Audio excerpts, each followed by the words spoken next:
Okay, so we are going to look at reaction rates and do some demos. I normally do this alongside the notes, but I didn't want to take a long time to talk about the notes and then do this. So write down the notes stuff, right? So posted the PowerPoint notes, the collision theory notes, and then the reaction rates are right underneath that. So yesterday I went through the collision theory. Today we'll do some demos and talk about how reaction rates are affected by making use of those ideas in collision theory, right? So this first one is the idea of surface area. So this is really only true for heterogeneous reactions, right? Heterogeneous means different phases, right? Like remember homogeneous mixtures and heterogeneous mixtures and stuff from physical science. So we have heterogeneous reactions where you have like a solid and a gas or a liquid and a gas or something like that. So if we increase surface area, it's going to make more places for our reaction to happen. So I have ethyl alcohol here, which we've used a bunch of times this year. I'm going to put about 15 milliliters into an evaporating dish. And I'm going to put that same about 15 milliliters into this water jug. It's a big empty water jug. Okay, it's not an empty water jug, right? You should be able to correct me on saying that. It is a water jug filled with air, right? So ethanol we know is flammable. And if we increase our surface area, right? This has a lot of surface area. It's going to give a lot more places for the ethanol to interact with the oxygen, right? So we're going to set this guy aside for a few minutes. And I'll put a paper towel. I'm just setting it aside like this for a couple of minutes. And we'll do the same thing with our ethyl alcohol here. I'm going to set this aside for a minute and just let it sit there while I'm working with lycopodium powder.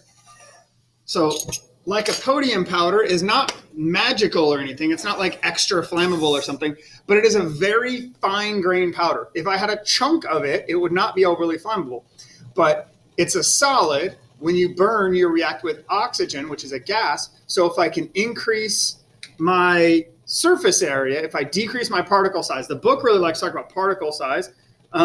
I just learned it as surface area, so I always say surface area stuff, but it's the same idea, right? If I have small particles, they get to find the other atoms to react with, right? So, just trying to get a bunch of lycopodium powder loaded up into my disposable pipette, right? So I've got a bunch of lycopodium powder. There's oxygen in the air around us, so if I just go like so, that works pretty well, right? That works even better. Oh, that looks like it flashed nicely on the screen there, right? So you might notice there's some black soot that comes up afterwards. I don't know how well you can see that on the screen, but there's some black soot. Anytime you have soot, anytime you have incomplete combustion, you get that. And we're burning this so fast that it's using up all the oxygen around it. So then you're getting a little bit of incomplete combustion. Right, so we're seeing a little of that, and it's just so much fun to do this with lycopodium powder. But you should not do this because it's super not safe. See, I have my lab coat, so I'm safe to do this, and I've done this a bunch of times, and so hopefully I won't catch myself on fire. Right, so decrease the particle size, increases our surface area, and if we have an increased surface area, there's more places for the particles to react, the faster the reaction can happen. Okay, so we've been letting this sit for a few minutes. I'm going to turn this upside down just to make sure that there's fumes all over. We're going to light both the just flat one, the one in the evaporating dish,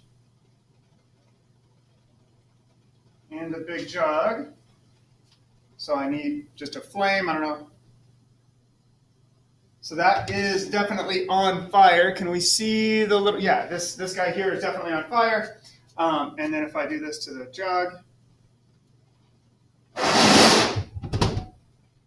right? So that burned nice and satisfying there to burn that. And then I'll, I don't have a watch glass, but I'll grab a watch glass and snuff out my other one. So that's surface area. We'll come back and look at the next one in a second.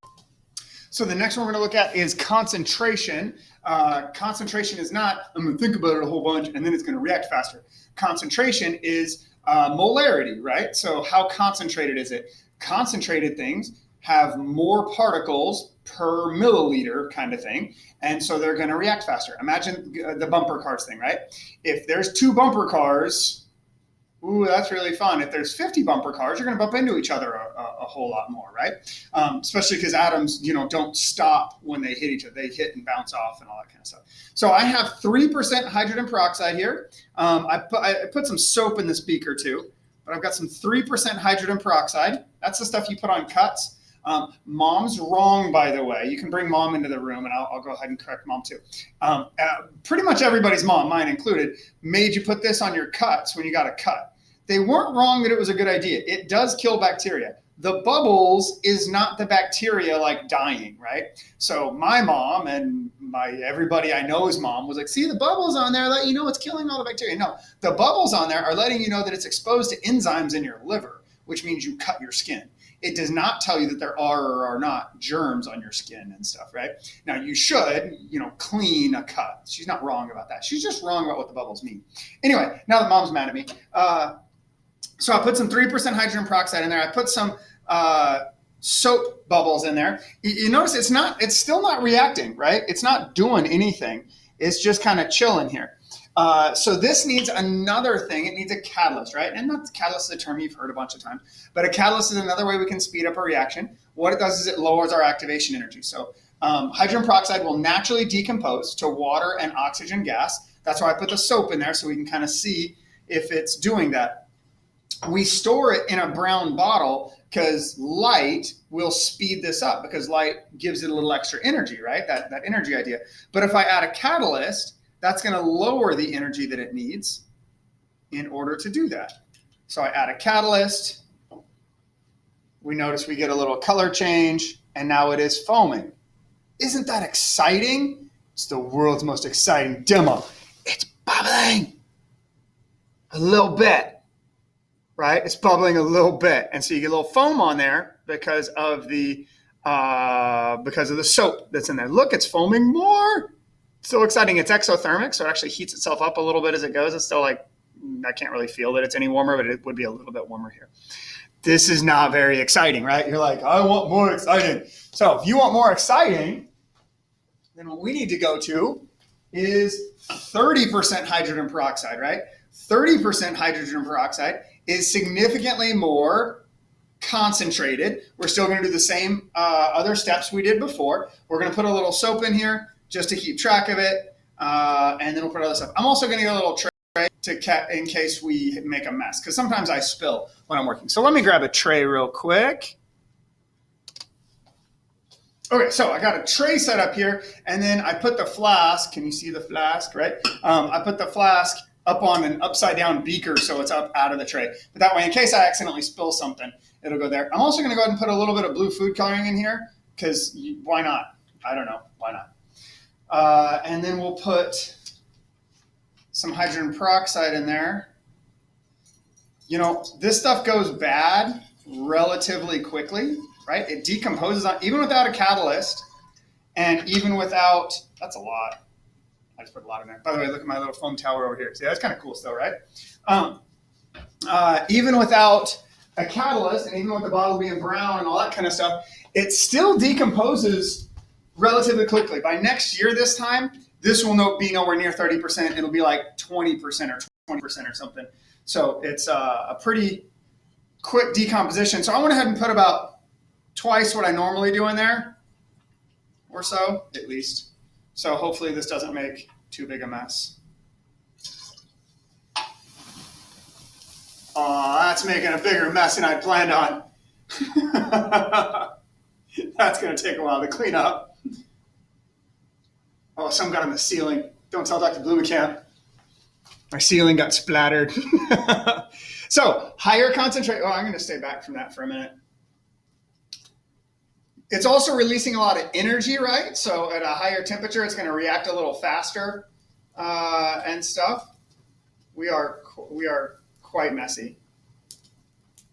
I should have put more soap in it to make it more foamy. It's made quite a mess there. Right, so that one's commonly called elephant toothpaste. I used more than I probably should have, so it made a bigger mess than it normally does. I'm going to have to pause the video and clean for like a half an hour now. So you get to laugh and then I can clean. But increased concentration rate, more particles is going to mean a faster collision or a faster reaction. So we're going to hit two at once here. Again, a little bit like the elephant toothpaste.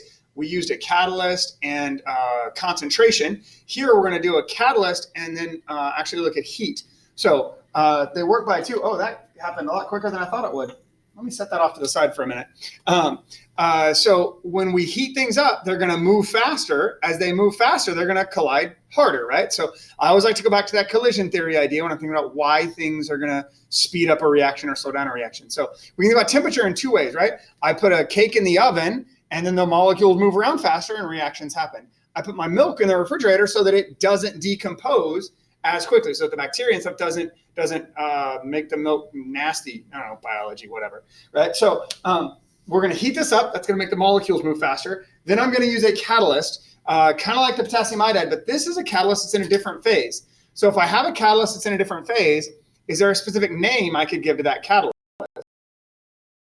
This catalyst may be a heterogeneous catalyst, right? So this is a wire. And quite a few metals actually will work as catalysts in different situations. Just because this is a catalyst for one reaction does not mean it's a catalyst for every reaction, right? It's specific to reactions. When I worked as a chemist, we would actually test, we did a flame test. Remember the flame test? We would just test to see if any sodium was in this one chemical because the catalyst had sodium in it. So we wanted to make sure that there had been sodium added to this one drug that we made. Pharmaceutical drug, not like Breaking Bad drug, right? I worked as a QA chemist for a while up in Chicago. So we'll put, this is methanol. Methanol can catch on fire just like ethanol that we. Okay, so I've got my methanol heating up. We know methanol can burn, but I'm going to give it a different pathway by using this heterogeneous catalyst. Whoa, it's not explode. So I'm going to heat this up. Notice the green as it was heating up there. And then if we put this,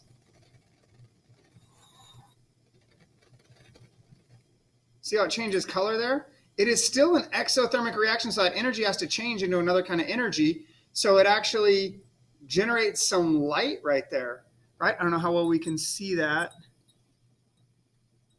We've got to heat this guy up a little bit again. Make sure we've got enough vapors there.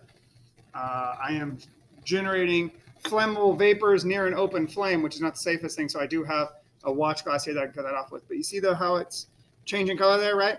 So I really love this one. Students usually don't get as excited because y'all like flames and stuff. But that color change is really pretty cool as it catalyzes the methanol from going from a methanol and oxygen to carbon dioxide and water. But there's no flame or anything there, right? It's a different pathway. It was a lower energy pathway, but we had to heat it up to get that to happen because molecules moving faster are going to react faster. Molecules moving slower are going to react slower. Then we had a catalyst to bring down that activation energy. So as we're reading through, we'll see that activation energy stuff. That's the energy you have to add to get a reaction to happen, right? So, we concentration, surface area, heat, and catalyst. The last thing the book talks about isn't really a way to change a reaction rate. It's just nature of reactants. You know, some things react faster than other things, right? Like ionic things tend to react faster than covalent things. It's just the nature of those reactants. So that is our 4 ways to change a reaction rate. Tomorrow we'll go through and do a lab where we'll kind of see some examples of things, and then you'll figure out, wait, what's going on there? What's the factor that's affecting the reaction rate?